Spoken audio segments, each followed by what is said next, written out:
નમસ્કાર, સ્વાગત છે આપ સૌનું ગુજરાત ફર્સ્ટ અભિગમથી અવ્વલમાં અને અમારી વિશેષ રજૂઆત ઇમિગ્રેશન એક્સપર્ટની સાથે હું છું બંસરી શાહ.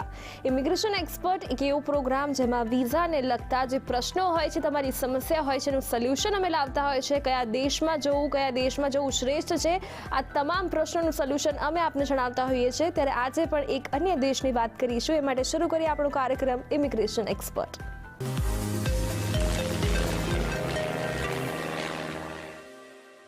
તો દર્શક મિત્રો, ઇમિગ્રેશન એક્સપર્ટમાં આપણે અત્યાર સુધી વાત કરી છે કેનેડાની, યુએસની, કે ત્યાં જવું હોય, કેનેડામાં જવું હોય કે પછી અમેરિકા જવું હોય, સ્ટુડન્ટ વિઝા પર જવું હોય કે પછી વિઝિટર વિઝા પર જવું હોય કે પછી વર્ક પરમિટ લેવી હોય, તો કેવી રીતે જવું, આ તમામ પ્રશ્નો આપને જણાવ્યા. આજે એક નવી જ કન્ટ્રી વિશે વાત કરીશું અને એ પણ જાણીશું કે આ બે દેશો સિવાય અન્ય કયા કયા દેશો છે જ્યાં જઈને વસવાટ કરી શકાય, ત્યાં જઈને જોબ કરી શકાય. એ માટે આપણી સાથે જોડાયા છે ઇમિગ્રેશન એક્સपर्ट वैशाली सिंह. મળીએ તેમને. वैशाली जी, आपका स्वागत है. Thank you so much. नमस्कार आप सबको. नमस्कार, कैसे हो आप? बस मैं बढ़िया, आप बताइए आप कैसे हैं? वैशाली जी, अब हमारे दर्शकों को कनाडा के बारे में पता चल गया है, यूएस के बारे में भी पता चल गया है, उसकी प्रोसेस हम दिखाते हैं, कैसे जाना है, क्या क्या ध्यान रखना है. पर इसके अलावा भी और कुछ कंट्रीज होगी जहाँ पे जा सकते हैं, वहाँ पे भी जॉब कर सकते हैं या फिर सेटल हो सकते हैं. Yes, apart from USA and Canada और भी ऑप्शंस हैं, जैसे आपने बताया. जैसे आपका सवाल है कि यूएसए कनाडा तो हो गया, अब उसके बिना भी कोई ऑप्शन है या नहीं. यस है. यूरोप की साइड अगर हम जाएं, यूरोप में बहुत सारी कंट्रीज़ ऐसी हैं जिसमें काफ़ी अच्छी अपॉर्चुनिटीज़ हैं.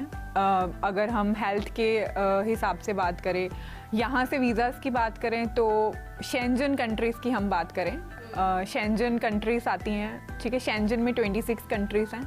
अपार्ट फ्रॉम दैट यूके, पूरे यूरोप में यूके प्लस शेंजन, ये अच्छी ऑप्शंस हैं हमारे यहाँ से कैंडिडेट्स के जाने के लिए.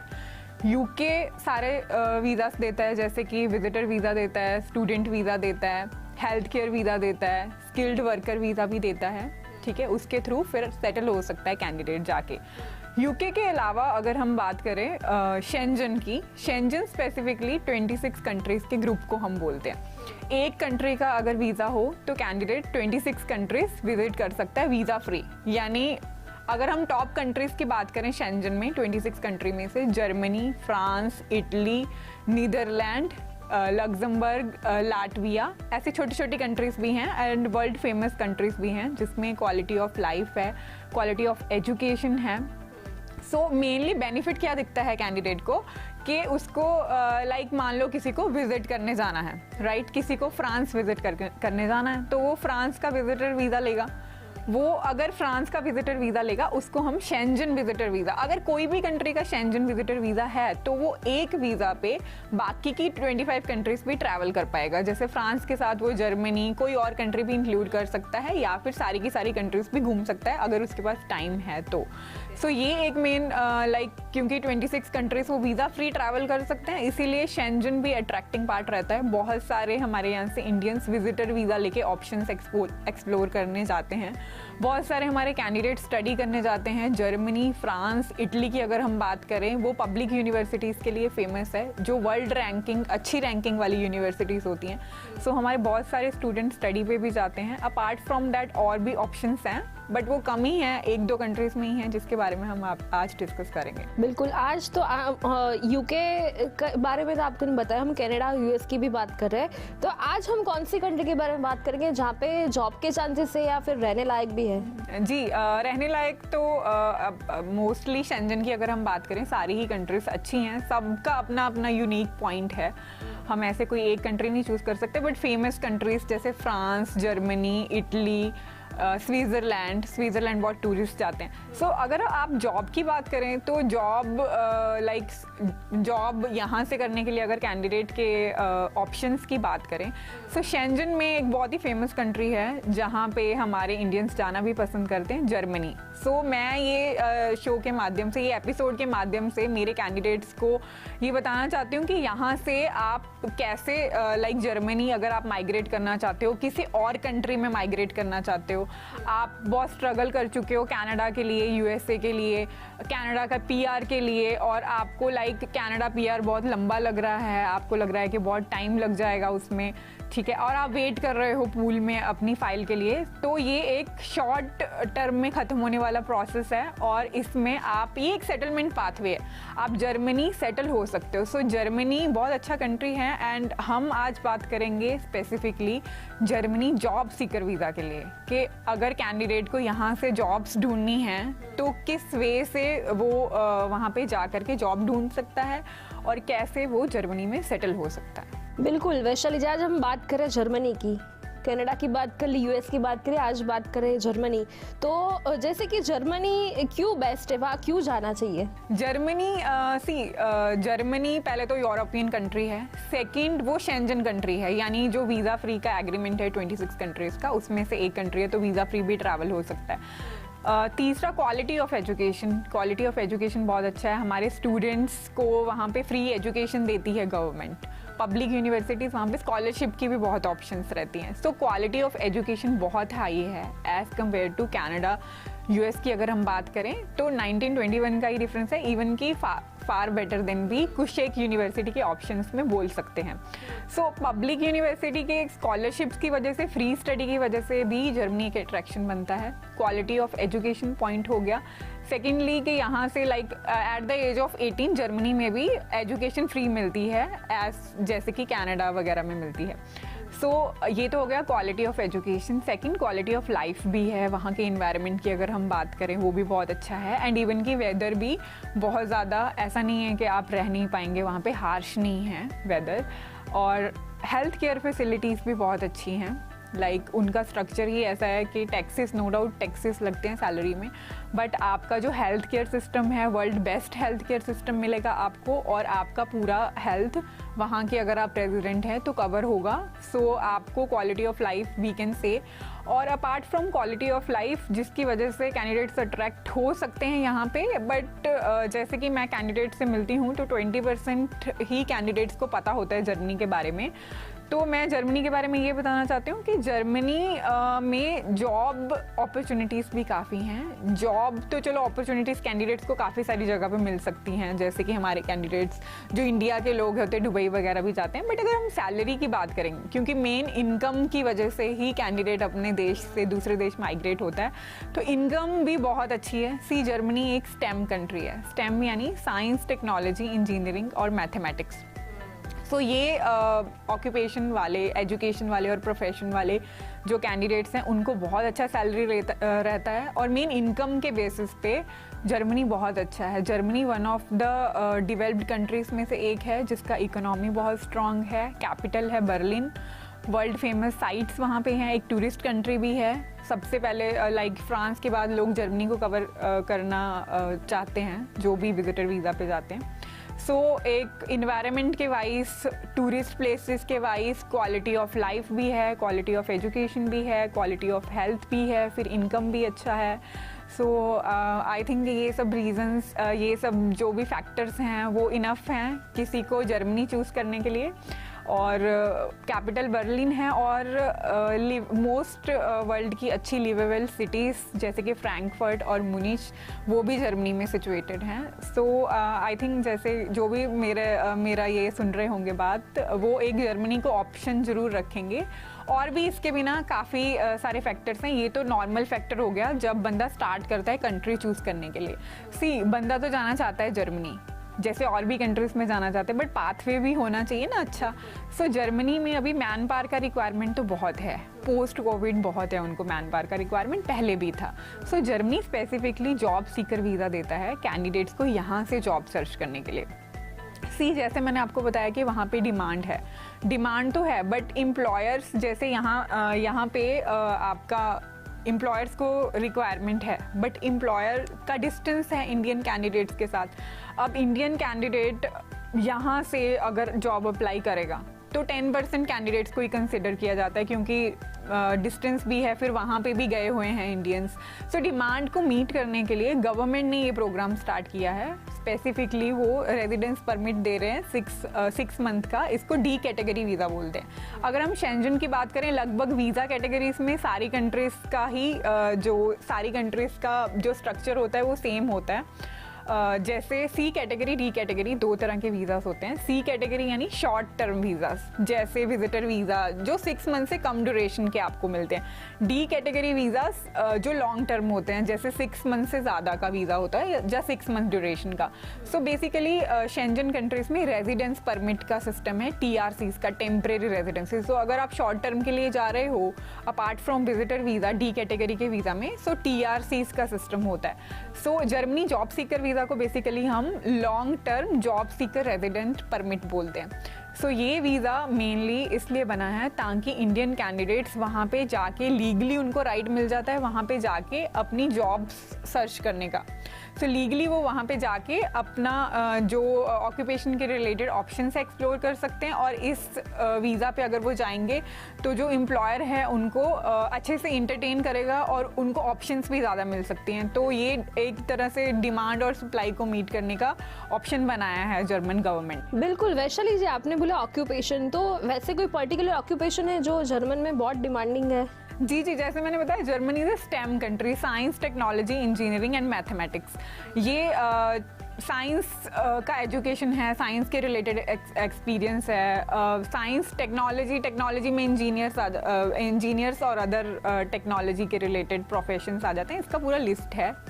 आप गवर्नमेंट की वेबसाइट जर्मनी की जो है उस पे germanyvisa.org पे जाके आप सर्च कर सकते हैं। स्टेम का वैसे हम समझे तो science, technology, engineering and mathematics acromion है। साइंस के रिलेटेड, टेक्नोलॉजी के रिलेटेड, इंजीनियरिंग में मोस्टली जर्मन ऑटोमोबाइल का वैसे इंडस्ट्री है, मैकेनिकल और ऑटोमोबाइल का काफ़ी है, IT का भी काफ़ी है वहाँ पे अभी तो, इलेक्ट्रॉनिक्स के भी चांसेस। सो इंजीनियरिंग में ऑल इंजीनियर्स को हम मान सकते हैं। मैथमेटिशियंस जो होते हैं, साइंटिस्ट होते हैं जो मैथमेटिक्स के रिलेटेड, उनका भी। ये जो चारों science, technology, engineering and mathematics basically जो है, ये कैटेगरी के जितने भी जो फॉल करते हैं, काफ़ी सारी कैटेगरीज बन सकती हैं। साइंस में भी, टेक्नोलॉजी में भी, इंजीनियरिंग में तो जैसे कि हमने बात करी, और मैथमेटिक्स में मैथमेटिशियंस और साइंटिस्ट होते हैं उसके रिलेटेड। सो ये जो कैटेगरीज हैं, इनका स्पेसिफिकली वहाँ पे डिमांड बहुत है और सैलरी भी बहुत हाई है। बट ऐसा नहीं है कि ये कैंडिडेट्स के ही ऑप्शन है, अपार्ट फ्रॉम दैट मैनेजमेंट वाले भी कर सकते हैं, नॉर्मल जिन्होंने किया हो। सो अगर हम एलिजिबिलिटी क्राइटेरिया की बात करें, सो मेनली एज का तो कोई लिमिट एम्बेसी ने बताया नहीं है। मेनली 2 एलिजिबिलिटी क्राइटेरिया हैं। आपका एक तो बैचलर डिग्री होना चाहिए, जर्मन से किया हो ये ज़रूरी नहीं है, जर्मन स्टैंडर्ड का होना चाहिए। जैसे यहाँ पे कैंडिडेट ने जो बैचलर किया होता है, ठीक है, वो जर्मन के इक्विवेलेंट बैचलर होना चाहिए। चाहे कोई भी बैचलर में क्वालिफिकेशन हो वो कर सकते हैं। जर्मनी जॉब सीकर वीज़ा के लिए 2 एलिजिबिलिटी रिक्वायरमेंट, एक तो बैचलर हो गया, दूसरा हो गया कि आपका रेलेवेंट एक्सपीरियंस होना चाहिए एजुकेशन से। यानी ये नहीं है कि आपने BCom किया हुआ है और आप IT में काम कर रहे हो तो आप हो जाओगे, या फिर आपने IT में पढ़ाई की हुई है और आप किसी और फील्ड में काम करोगे तो वो नहीं होगा। आपका रेलेवेंट एक्सपीरियंस रिक्वायर्ड है। एवरेज अगर हम बात करें तो 5 ईयर या उससे ऊपर का अगर एक्सपीरियंस है तो आप एलिजिबिलिटी क्राइटेरिया मीट करते हैं। सो ये 2 फैक्टर्स आपको देखने हैं। बाकी एज का कोई क्राइटेरिया नहीं है, बट मेरा ये एडवाइस है कि आप 50 तक ही अप्लाई करें। 50 तक आपके वीज़ा चांसेस काफ़ी हाई हैं। सो येस, बैचलर और 5 ईयर और मोर एक्सपीरियंस रेलेवेंट वाले कैंडिडेट्स अप्लाई कर सकते हैं। अब इसमें वो कैंडिडेट्स को मैं मोटिवेट करना चाहूँगी जो कैंडिडेट्स कनाडा के लिए काफ़ी टाइम से ट्राई कर रहे हैं, बट उनका PR नहीं हो रहा वहाँ से, और उनको जल्दी फ्लाई करना है। मेनली कैंडिडेट्स का क्या डिमांड होता है कि उनको जल्दी फ्लाई करना होता है इंडिया से। सो ये जो वीज़ा प्रोसेस है 4 to 6 मंथ्स में आपका कंप्लीट हो सकता है। पोस्ट कोविड, ये तो वैसे प्री कोविड का ही प्रोग्राम है, बट पोस्ट कोविड के बाद अभी ही ये ओपन हुआ है। तो VFS वेट लिस्टिंग है इसके लिए। सो उसमें आप करके इसका डेट लेके वीज़ा ले सकते हो। बहुत नॉर्मल प्रोसेस है, and the best thing is that कि आपका खर्चा बहुत कम है इसमें गाइस। खर्चा इसमें आपका बहुत कम है। मैं आगे आपको बताती हूँ। जैसे प्रोसेस की पहले बात कर लेते हैं।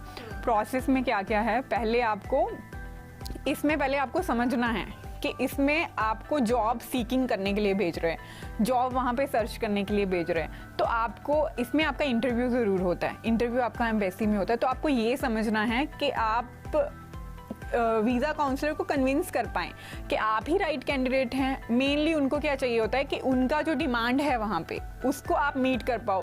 अगर आपका कोई ऑक्यूपेशन है, जैसे आप इंजीनियर हो, आपने यहाँ पे लाइक रिसर्च किया हुआ है, आप 5 इयर्स से मोर एक्सपीरियंस रखते हैं, तो आप एक अच्छे कैंडिडेट हो, आप वहाँ पे जाके भी अपनी रेलेवेंट ही जॉब करें।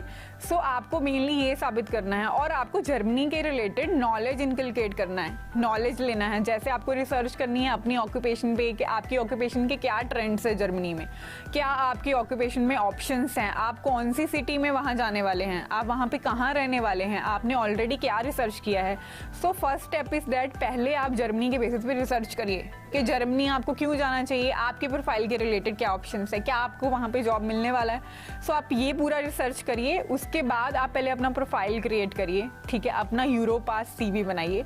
जैसे हर कंट्री का स्पेसिफिकली सीवी बनाने का स्टैंडर्ड होता है, तो जर्मनी में 1 पेजर यूरोपास सीवी चलता है, तो आप जर्मन स्टैंडर्ड का सीवी रीराइट करिए, अपना रिसर्च करिए। ये जो रिसर्च है आपको इंटरव्यू में हेल्प करने वाला है, क्योंकि आपको इंटरव्यू में कन्विंस करना है काउंसलर को। अब अगर आपके पास सारी इंफॉर्मेशन होगी अपने इसके रिलेटेड, तो आप कर पाएंगे। और आपको आपका विजन और मिशन दोनों क्लियर होने चाहिए कि आपका क्या विजन है, आपने क्या करना है जर्मन में जाके, आप कैसे उनकी इकोनॉमी को प्लस कर सकते हैं। सो ये जब आप ले लें तो आप लाइक आपका विजन अगर क्लियर है तो आपको और हेल्प होगा वीज़ा में।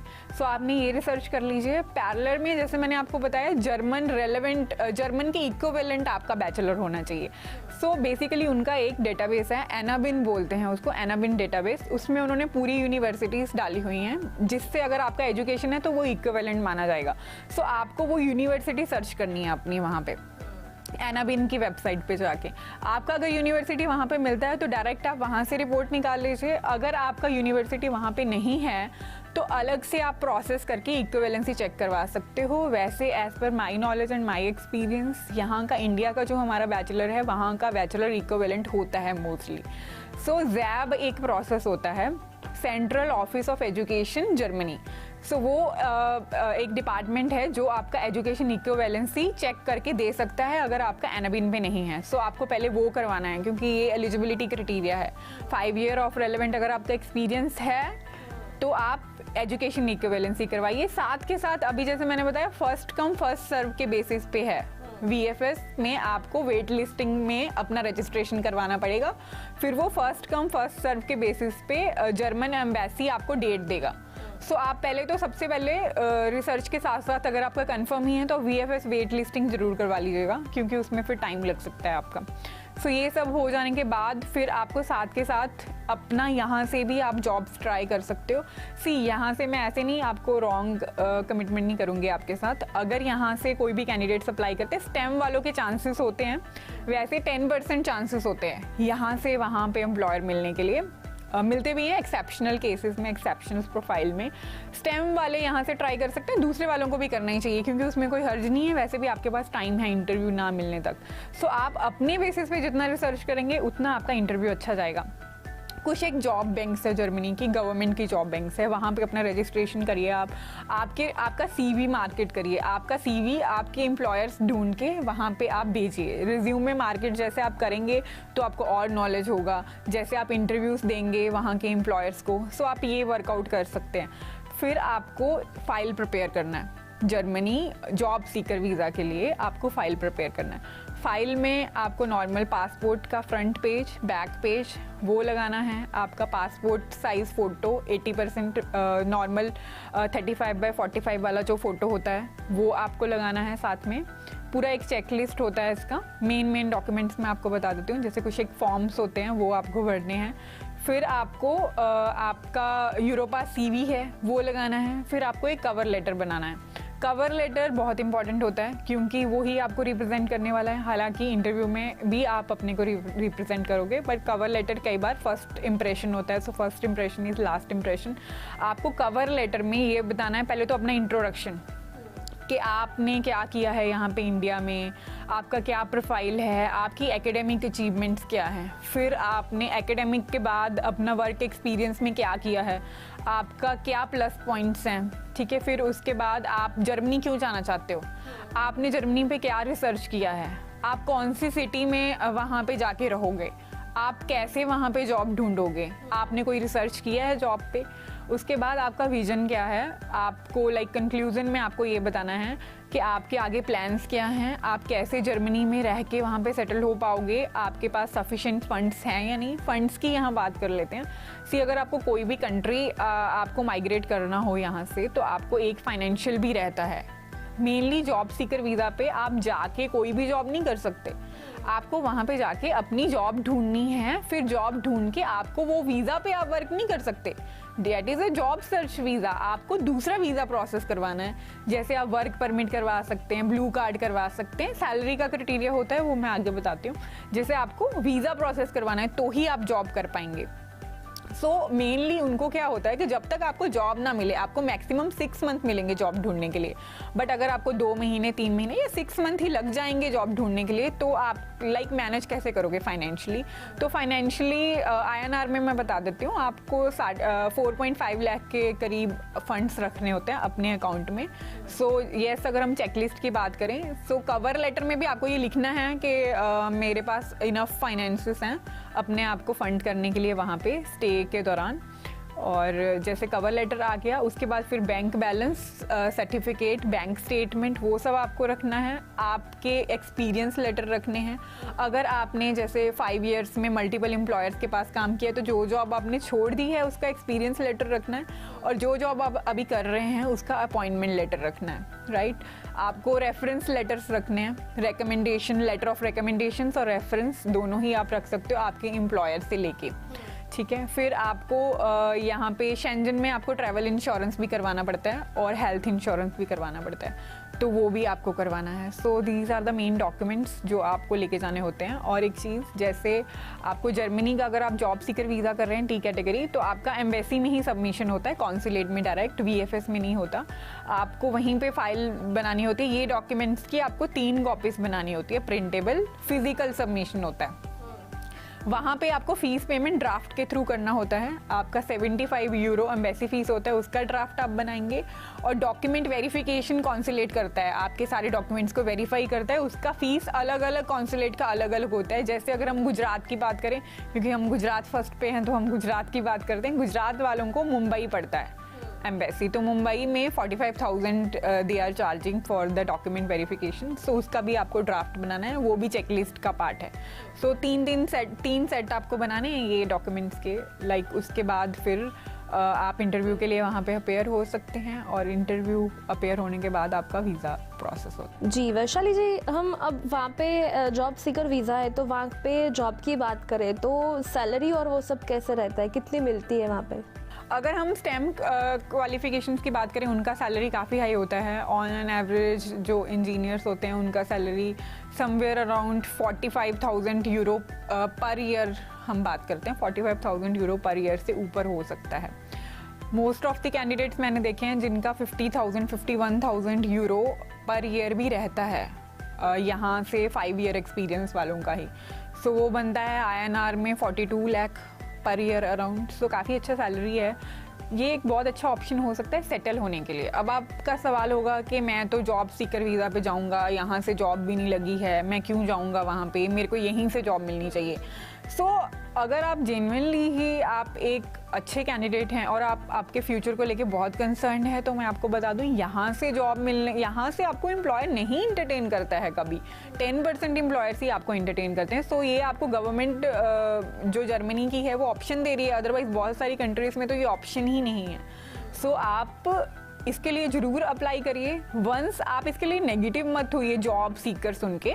ये एक अच्छा अपॉर्चुनिटी है, इसको अवेल करिए, क्योंकि पता नहीं होता कि कब रूल्स चेंज हो जाएं। जब तक है उसको अवेल करना चाहिए। वंस आप वहाँ पे पहुँच जाएंगे, जैसे मान लो फॉर एन एग्जांपल आपको 2 महीने में जॉब मिल गया, उसके बाद फिर आप क्या कर सकते हो, जैसे सैलरी के बेसिस पे वहाँ पे सब होता है। जैसे क्राइटेरिया है उनका स्टेम ऑक्यूपेशन के बिना जो ऑक्यूपेशन है जैसे मैनेजमेंट में और किसी प्रोफाइल में, तो आपका 56,000 यूरो पर ईयर अगर सैलरी है, मिनिमम इतना या उससे ऊपर, तो आपका डायरेक्ट ब्लू कार्ड हो जाएगा। अब ब्लू कार्ड क्या होता है, मेनली जैसे मैंने आपको बताया टीआरसी का सिस्टम होता है। अगर आपका ये सैलरी नहीं होगा स्टेम के बिना ऑक्यूपेशंस वालों का, तो आपका नॉर्मल वर्क परमिट होगा, जिसको हम टेम्परेरी रेजिडेंसी कार्ड में बाद में कन्वर्ट कर सकते हैं। सो वर्क परमिट आपका प्रोसेस होगा अगर आपको उतना सैलरी नहीं होगा, अदरवाइज ब्लू कार्ड होगा। अब ब्लू कार्ड का जो स्टेटस होता है, ब्लू कार्ड एक तरह से 4 साल के लिए आपको मेनली मिलता है, और टीआरसी के बाद जो आपका कार्ड होता है उसको हम ब्लू कार्ड बोलते हैं। ईयू ब्लू कार्ड या जर्मन ब्लू कार्ड आप बोल सकते हो। सो ये एक अच्छा स्टेटस होता है, थोड़ा अप होता है टीआरसी से। ईयू ब्लू कार्ड के बाद डायरेक्ट आपका पीआर हो सकता है 33 मंथ्स के बाद। अगर आपका जर्मन में अच्छा कमांड है तो आपका 21 मंथ्स में भी हो सकता है। ईयू ब्लू कार्ड डायरेक्ट दूसरे ऑक्यूपेशन वालों को 56,000 सैलरी पर ईयर अगर हो तो मिलता है। अगर हम स्टेम ऑक्यूपेशन की बात करें तो 44,000 यूरो, जो कि एवरेज सैलरी सब स्टेम में कमाते हैं, उनका डायरेक्ट ईयू ब्लू होने के काफ़ी चांसेस होते हैं। सो उनका डायरेक्ट ब्लू कार्ड होने के बाद फिर पीआर होगा। सो बहुत अच्छे चांसेस हैं। अगर नॉर्मल भी नहीं भी होता है तो भी टीआरसी के बाद फिर आपको ब्लू कार्ड मिलके you can get the PR. So basically अगर जर्मनी यहाँ से पीआर नहीं दे रहा है तो वो अच्छे ऑप्शंस भी दे रहा है आपको, लाइक पीआर तो आपका हो ही जाएगा। और सबसे बड़ी बात कि कोई पॉइंट सिस्टम नहीं है, ऐसा नहीं है कि आपको किसी पूल में जाना है। और एक प्लस पॉइंट मैं बता दूं जो काफ़ी अब कैंडिडेट्स को अट्रैक्ट करने वाला है कि आइल्स का रिक्वायरमेंट नहीं है इस वीज़ा के लिए, कोई इंग्लिश टेस्ट का रिक्वायरमेंट नहीं है। And the good part is that यहाँ से जर्मन सीख के जाने का भी रिक्वायरमेंट नहीं है। मैं मानती हूँ जर्मनी में जर्मन का भी है, जर्मन भी बोलते हैं लोग, बट जैसे स्टेम ऑक्यूपेशंस या बैक ऑफिस की ऑक्यूपेशंस हैं, वीज़ा के लिए तो जर्मन का रिक्वायरमेंट नहीं होता, चाहे ब्लू कार्ड हो चाहे हो वो जॉब सीकर वीज़ा, एम्प्लॉयर के हिसाब से होता है। अब जैसे वो ऑक्यूपेशंस है जिसमें आपको कैंडिडेट्स वहाँ के लोगों से इंटरेक्ट करना है, उसमें आपको जर्मन सीखना पड़ेगा। जैसे स्टेम ऑक्यूपेशंस हैं उसमें जर्मन का आपको कोई रिक्वायरमेंट नहीं होता, बिना जर्मन के भी आप अच्छा सर्वाइव कर सकते हो। बट मेरी एडवाइस ये है कि वंस आप वहाँ पे चले जाएँ, आपको जॉब मिल जाए, तो आप बाकी जो है जॉब मिल जाए उसके बाद आप जरूर जर्मन सीखिए, क्योंकि वो आपको हेल्प करने वाली है पीआर में भी। बिल्कुल बिल्कुल वैशाली, जर्मन के बारे में इतनी सारी इन्फॉर्मेशन दी, हमारे व्यूअर्स को भी बहुत अच्छा लगा। आप हमारे साथ कनेक्ट हुए, इसके लिए आपका thank you so much. Thank you. દર્શક મિત્રો, આ તો ઇમિગ્રેશન એક્સપર્ટમાં આજે આપણે વાત કરી જર્મનીની. જર્મની જવું હોય તો કેવી રીતે જવાય, ત્યાં કેવી કેવી ડિમાન્ડ છે, કેટલી કમાણી તમે કરી શકશો, કેવી રીતે જોબ મેળવી શકશો, આ તમામ પ્રશ્નોનું સોલ્યુશન આજે તમને જાણવા મળ્યું. તો પણ હજી પણ કોઈ કન્ફ્યુઝન તમને રહી ગયું હોય તો તમે પણ વૈશાલીજીનો સંપર્ક કરી શકો છો. એ માટે એમનો નંબર નોંધી લેશો.